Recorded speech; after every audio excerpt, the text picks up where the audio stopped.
guys, welcome back to another installment of r/no sleep. Today, we have part 2 of the series by Jasper J. Stone. I followed a woman into a private pool, and I can't find the door. Part 2. It looks like it jumps right back into it, so that's what we're gonna do is get into it. Come back, you bitch, I screamed in the dark.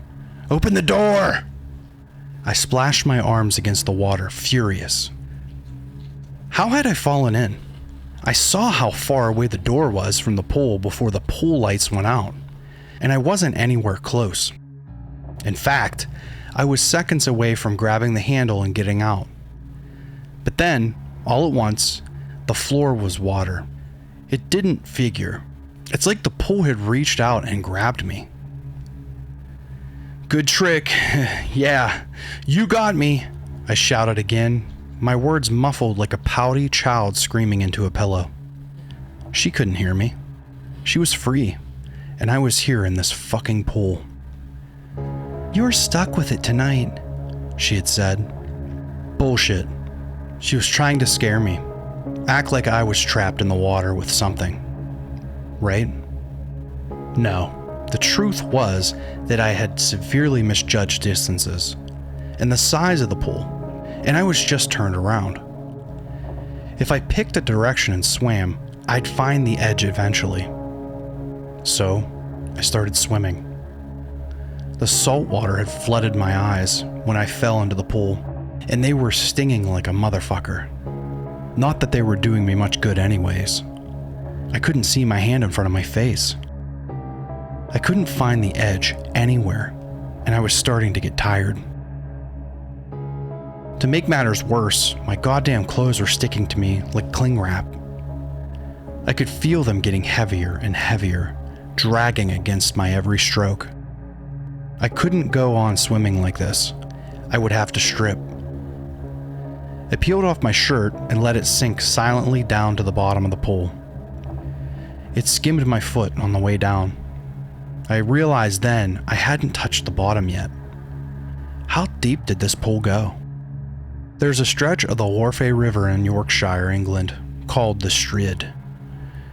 It's only 6 feet across, and from the outside, it looks like every other quaint English creek. If you make the mistake of taking a swim, however, the first thing you would feel is a sucking current. And as you felt the bottom, you would realize in horror that it wasn't there, that it was 700 feet below. In my mind, the pool was even deeper. I imagined being sucked down, whirling helplessly past schools of fish, sea turtles, shipwrecks, leviathans with tentacles a mile long. I patted myself down and found that all my tools were still on my belt: the wire, the gun, and the gloves. The idea of dropping my gun was akin to cutting off my hand. I didn't feel right without it, and the wire was compact enough that I could easily just keep it in the waistband of my briefs. The gloves, however, had to go. I released them into the darkness, followed by my shoes, my socks, and my pants. There I was, treading water in my underwear, with a gun in my hand, like an Alcatraz escapee. That's when I felt something brush my bare foot. It felt like the playful tickle of a finger. I kicked out instinctively, and when I did, I made contact with something. It was smooth and squishy like human skin. Like someone was swimming beneath me. What the fuck? I screamed, my words still a useless rattle in my head. My entire body pulled up like I was trying to fold in on myself. Get the fuck away! I pointed the gun down into the water in a panic and pulled the trigger. I barely heard the gunshot. It sounded like a balloon popping 50 feet over my roof.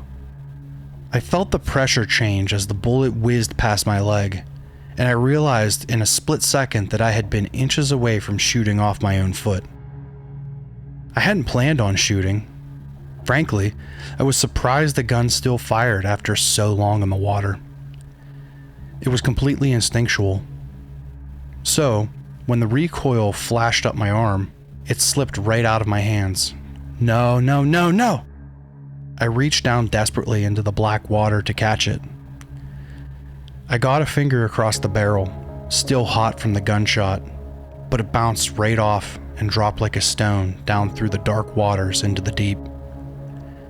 Just like that, my gun was gone. Fuck me, I cried. I had no idea if I had hit anything, but considering it was a literal shot in the dark, the odds weren't in my favor. More than likely, the thing, I didn't want to entertain the idea that it was a human being, was still somewhere below the surface of the water. Hell, it could have been right in front of me, staring into my eyes silently, watching me, and I would have no idea. That was how complete the darkness was.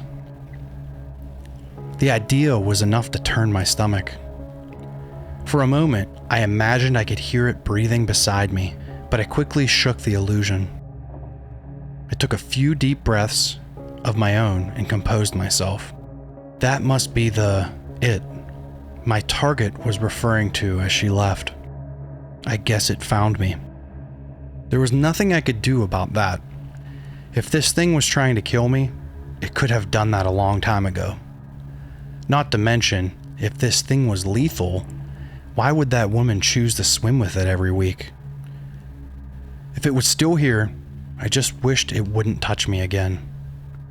That was a wish that I'm pretty sure didn't come true. I kept swimming. It didn't take long before I saw the lights. Between strokes, I picked up a faint glow in the distance. My heart leapt. The door? Had I swam all this time for what felt like hours and now finally reached the exit? Just keep swimming was all she told me, and I did what she said. But this wasn't a single point of light. The shape was all wrong. Nothing like an open door, and the color was off too. It looked like the residue blue on the horizon after the sunset, like a soft brushstroke laid across the surface of the waters ahead. I began to swim faster. Whatever it was better than darkness. My body was beginning to ache. The skin on my extremities was completely pruned, and I was feeling nauseous from all the salt water I accidentally drank. The worst part, though, was that the water was getting colder. It felt like I had swam out of the shallows on a summer coast and into the middle of the Pacific. My energy was almost depleted. I had to get out of the water. As I approached the blue lights, I thought about Virgos. The idea of a nice hot burnt cup of coffee sounded like a dream. When I got home, I was going to give Mike the biggest hug. And I did too. He hated it almost as much as I did. The closer I got to the light, the more vast it seemed. I think it was moving towards me too, because before I could even realize it, the light had begun to envelop me. All around was a sea of little blue points of light, like bioluminescent jellyfish, or algae, or something. It was like swimming in stars. I'm not a whimsical person. If someone told me about a spiritual experience, I'd laugh in their face. But I have to admit, this was wonderful. For a brief moment, I forgot how tired I was, and the screaming ache of my muscles quieted. I scooped out a handful of water. I had one of the lights in my hand, and it was alive, I think, because it drifted from one end of my hand pole to the other, then back again, not really swimming, but floating with intention. What a cool creature. My curiosity satisfied, I poured it back into the water with its friends again. As I did, I saw the outline of my hand against the glowing water. I could see something. I hadn't even registered that fact until that moment. I looked down into the water and saw my legs kicking among the blue spots. I saw the pattern on my underwear. I saw the hair on my shirtless chest. After hours of being in complete and total darkness, Without even the ability to cross my eyes and see my nose, I could actually see myself again. I smiled. It occurred to me in my excitement that maybe the blue creatures marked the beginning of a different zone of this place. If there was light now, maybe then there would be sound again too. Dare I dream? "Hello?" I said tentatively. The words didn't dribble from my lips. They sounded out across the waters. Beyond the vibrations in my head, I could actually hear myself again too. I realized then that up until that point, I had already mentally forfeited to the darkness. Though I kept swimming, hope had quietly packed up and left me. My subconscious was certain that the creature below would pull me down to join it, or I would succumb to exhaustion and follow my clothes to the unknown depths of this cursed fucking pool. But with my senses returned, I found a second wind. I had to get the hell out of this place. "Ah!" I shouted. I don't really want to admit how long I made senseless, barbaric noises, just savoring the sound of my own voice. "I'm coming home, bitch! I'm coming!" I spun around in the expanse of blue light. That's when I heard a snap. Not like a branch cracking, like fingers. I stopped spinning. There was something a few feet away from me in the water, sticking straight up like a tree branch. As my eyes focused, my smile eroded from my face in an instant. It was a human hand, and it was waving. I recoiled, screaming. I splashed violently at the water in an attempt to move away from it. This was the creature, the hand that had grazed my foot. God only knew what the rest of it looked like beneath the water, but I had a hard time imagining it was human. The hand didn't chase me. It stopped waving and did other gestures. It laid its palm flat and moved the hand down toward the water. I understood it. Hush. It was saying, like a teacher at an assembly lowering the kids' volume level. I stopped moving away. I stared at the hand, my brow furrowed, panting. Any movement, it would lurch forward to drown me. Any moment. Instead, it gestured again. It pointed one long index finger directly at me. "You," it said, and then beckoned me, folding its finger into its palm repeatedly. "Come here." No, stay the fuck away from me," I said. I had no idea if the thing could understand me, but I said it anyway. "Don't touch me." The hand gave me a thumbs up. Okay, I won't. I was still scared to death of the thing. I don't know if it was a trick of the light or not, but it seemed like it was floating closer and closer to me. I would swim back subtly, but it would close the gap. It wanted to be near me. It did several gestures, but at the time, I had no idea what it was trying to tell me. First, it bounced its palm against the water, skimming. A wave? I thought I hadn't seen a single wave since I had started swimming. It was a pool after all. Next, with a flat hand, it plunged in the water and stayed for a moment. Dive? Hide? I wasn't sure. Then it made its index and ring finger into legs and ran with them along the water, away from me. Run? Or run away? Perhaps. But I wasn't following. From what? From a wave? From it? It occurred to me that this could be some twisted game the creature liked to play. Tantalus-style torture? Maybe. Just like the kind I thought my client might be enacting against the woman. Now, though, I understood why my client wanted me to get her before she touched the water. It was a portal of some kind, to the domain of this strange creature, and I couldn't shake the feeling that no matter what it communicated, it was trying to hurt me, somehow. Finally, it pointed at me again, this time with the thumb up like a finger gun, and then brought the hammer down. Bang. Was it referring to when I shot at it earlier? I don't know what you're trying to say, I said, frustrated. Can you understand me? It seemed to acknowledge my request earlier, but the idea that it could understand my words made me deeply uncomfortable. It had no ears, and a human wouldn't be able to hear me underwater. But if it could, then perhaps it could tell me how to get out of this place. The hand gave a thumbs up again. I wasn't sure what to make of that. I chose to stop worrying. I was powerless. If the hand, whatever it was, wanted to hurt me, there was nothing I could do about that. But on the off chance it wanted to help me, I needed to stop being so damn scared and communicate with the thing. How do I get out of here? I asked softly. The hand didn't move for a while.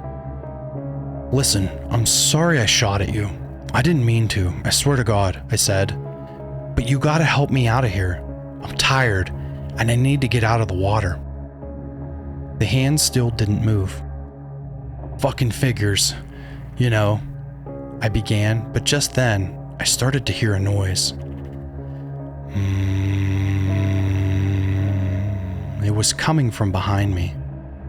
I turned around to see a shape moving along the water in my direction. A boat?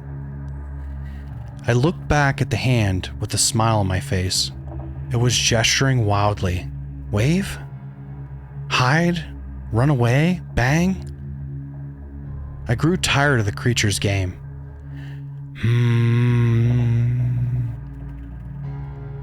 The shadow of the boat grew larger as it approached.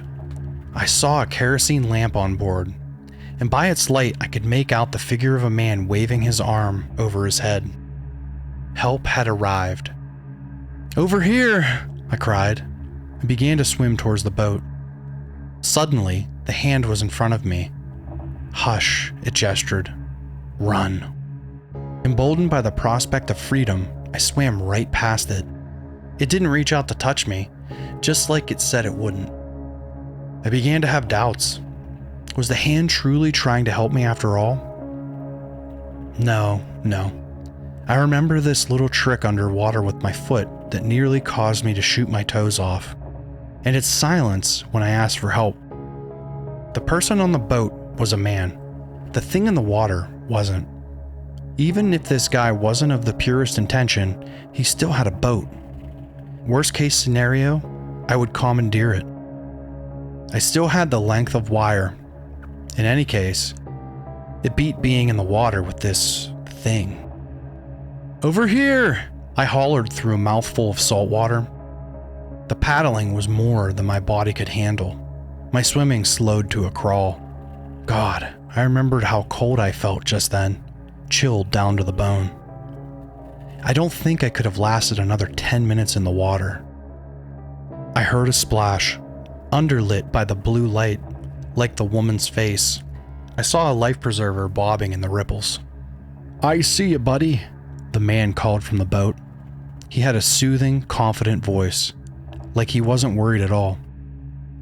With my last vestiges of strength, I swam in long strokes toward the disc, quickly closing the distance. Just as the ends of my fingers touched the rope laced around the edges of the preserver, the hand appeared again. It gripped the preserver and began to drag it away from my reach. No! I shouted helplessly. I tried to follow after it, but I was moving in a snail's pace now. My head thundering, my chest heaving up and down, each breath draining traces of salt water into my lungs and stomach. I was starting to drown. It was much more subtle than they make it seem in the movies. I don't think so, you little bastard, the man hollered, and then came a blast of a shotgun. Reflexively, I ducked my head under the water. Thousands of little blue creatures drifted around me in that peaceful moment. I looked down at my body. I was still intact, not a single hole in me, no pain. I popped my head above the surface and saw that the hand was gone. The life preserver, though, was still too far for me to reach. My head dipped back under the water again, this time without my permission. But I was powerless to fight. I was beginning to sink. A peace fell over me. All the glowing creatures around me seemed to close in, and then dim, slowly, until it was as dark as before they arrived. Perhaps I would find out how deep the pull went after all. Frankly, it was a better ending than I deserved. So of course, I didn't get it. I felt a hand grab mine. When I awoke, I was aboard the boat. I was wearing several layers of clothing now, dry clothing, and I could see by the glow of the lamp that the boat's captain was seated across from me, reloading a shotgun and looking anxiously at me as I stirred. "Oh, thank God," he said. "I thought I did all that mouth-to-mouth for nothing." Then he laughed, a hearty belly laugh. I sat up slowly. My head was still pounding, and I was shaking from the cold, but I could feel the tingle of my nerves in my extremities, and I knew that I would be okay after a while. "Thank you," I managed. I didn't like needing help. It wasn't something I was used to. I coughed. My throat was sore from the salt water. That was weird to me. Growing up, my mom would make me gargle salt water to treat a sore throat. I guess there's a big difference between gargling and drinking. "Listen, try to stay close to the lamp, all right?" he said. I nodded and shuffled closer to it. There was a sizzling sound. Through the lamplight, I could see that the captain had a small gas stove set up on the corner and was frying something in a mini cast iron pan. "I got some fish in the cooler I'm about to fry up, if you want some," he offered. "This here is for me, though. Appetizer." Whatever it was, it smelled delicious. Eating hadn't even crossed my mind in the water, but then I realized that I was absolutely starving. It felt like an eternity ago that I had walked down the employee hallway and opened the mysterious black door. The captain poured what looked like a handful's worth of nuts into a bowl and blew on them to cool. "Well, I'm glad I came by when I did," he said. "That thing in the water, I would have figured it out," I stuttered. "But I'm glad you did too. You were bluer than the algae when I pulled you up," he laughed. But I didn't laugh along. I didn't really want to think about it. I was warm now, at least. "Listen, I know you probably just want to rest, but I gotta ask, how the hell did you end up all the way out here?" "Long story," I said simply. "We got time," he said. "Where are we going?" "Well, that's up to you, I guess. I was heading north, up toward the island, but I suppose if you wanted me to, I could take you south back home." He didn't sound thrilled about the idea, but I nearly leapt out of my seat. I would have, too, if it wasn't for throbbing pain in my foot when I put pressure on it. "Could you really? I'm dying to get out of here, man. Please." I sounded more desperate than I wanted, but it was hard to contain it. "You got it, brother," he said, and with a swift maneuver of the onboard engine, he turned the boat around and started us on our way. I felt the wind blowing through my hair as we cut through the darkness. The boat bounced up and down, slapping against the water in a rhythmic hum.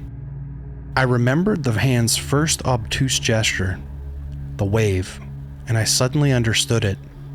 Boat. The message finally clicked. Hide and run from the boat. He has a gun. Clearly, that was a warning only the creature needed to heed. If the hand had its way, I would have been drowned by now. I looked over the sides of the boat to see if I could make out any figures following us from the glowing blue water, but I couldn't. Good riddance, I thought. The nuts had apparently cooled, so the captain took them in his hand and threw one back with a loud crunch. My stomach grumbled. My foot ached, a little more than everything else. I must have hit it on something when the captain pulled me onto the boat. I couldn't be mad at the guy. "You think you can manage that story now?" he asked me, an eyebrow raised. So I told him. I told him everything I told you in my first post, about the job, the woman, the room. He just listened quietly, nodding along. "So, "You were gonna kill that blonde woman, huh?" he asked. I didn't know he knew her. I figured she was as much of an interloper in this weird place as I was. "Yeah, just business. Nothing personal," I said, hoping she wasn't his wife or something. "Well, I wish you would have killed her," he grumbled. Huh? Not only did he know her, but he wanted her dead too? I was relieved. "I tried," I said. "I didn't expect this." I looked overboard and saw that the algae had dispersed and the water was once dark again. The lamp was the only light. "I've been trying too, man." "To kill that woman?" "Oh yeah, every week I'm out here hunting for her. But that fucking hand, they communicate with each other. It's like they're friends or something. Every time I think I found her, she disappears." He sighed and threw back another nut with a crunch, even louder this time. "Why?" I asked. "Why does the hand help her, or why am I trying to kill her?" "Both, I guess. She helped the hand, and now it helps her. That's all I know, really. As far as my hunting her, it's complicated," he said with a shrug. "We got time," I reminded him. He smiled. "Not much more. We're just about there," he said. "All you really need to know is that they put me here to protect the island, and she's a threat." He turned off the engine. We slowed down to a stop in the water. "Are we here?" I asked. "Almost," he said thoughtfully. "You know something, man." I looked around in the darkness, hoping to find the light of the doorway somewhere in it. Why did we stop short? Did he really know where the exit was exactly, or where I would have to find it myself? As long as I didn't have to get back into the water. "What's that?" I replied absently. "It's just us out here," he said, "in all this dark." I looked at him. He was just sitting there looking back. I studied him. He had broad shoulders, 5 o'clock shadow, and a dark coat on. His hand was still cupped, holding the roasted nuts, and he threw another back. He looked like anyone else back home, like any guy on the street. I noticed that the gun he had been cleaning before was now resting casually on his knee, pointed straight at me. "Is it really? Aren't there other people in this place?" I asked as calmly as possible. "Maybe, but for now, out here, it's just us." "You know something else?" "What?" "I could do anything I want to you right now, and no one could stop me." I didn't move. I focused on keeping my breath even. I just smiled at him politely. "Like what?" I asked. "Anything I want." "Like I said, don't you listen?" he said. He was talking just like before. No change in his tone. Just like any guy on the street. "Take off your sock," he demanded quietly. "Why?" "Because I asked you to." "Which one?" "The one that's been hurting you." I reached down cautiously to my left foot and peeled off the sock he had placed over it while I had been asleep. Beneath was a mess of blood. My toes, or rather the place they had been, was wrapped in seeping red bandages. As I realized the extent of the injury, the pain came rushing in. My entire leg throbbed. The captain threw back another nut with an even louder crunch. He laughed, a deep belly laugh. "Isn't that a great moment?" he said. He extended the last toe to me. "Here, I saved the big one for you." He laughed again. I laughed too. I didn't know what else to do. "Why?" I asked. I couldn't understand. I had no desire to scream. I wasn't really all that afraid, even. Just like in the water, my body had accepted that I was going to die. In my line of work, every job is a chance at death, so life doesn't mean so much. All I really wanted to understand was why this was happening. Why wouldn't he let me go home? "They used to let me eat the escapees, but not anymore. I still got a taste for it. Consider it your toll," he said casually. No, you fucking monster, I growled. Why can't I leave? Oh, that. Well, here's the deal. I don't protect the island by keeping people out, the captain said. I keep them in. I set my foot back down on the ground. It flashed with pain as bandages made contact with the wood. Look real close, he said. See way out there? I looked out in the distance. At first, I saw nothing. But after a few moments, I started to make out a light against the darkness. Just a small pinpoint of yellow. That's the island. I figured I'd give you just a glimpse, since you came so far. That's where your blonde friend's from. Why? I began, fighting down a wave of pain. Don't you just let me go to the island. What, so I can have another blonde bitch clone to give me trouble? Listen, if you had killed her, I would let you go to the island toll-free. Hell, I might have even let you go home. But you didn't, he said. So now it's time to tie up loose ends. I squinted as he brought the shotgun up out of his lap and leveled it at me. Then I heard a clatter. I glanced down. It was my gun. The captain and I looked overboard simultaneously. There was a hand poking out of the water. I could barely see it by the lamplight. It pointed a finger gun at the captain and dropped the hammer.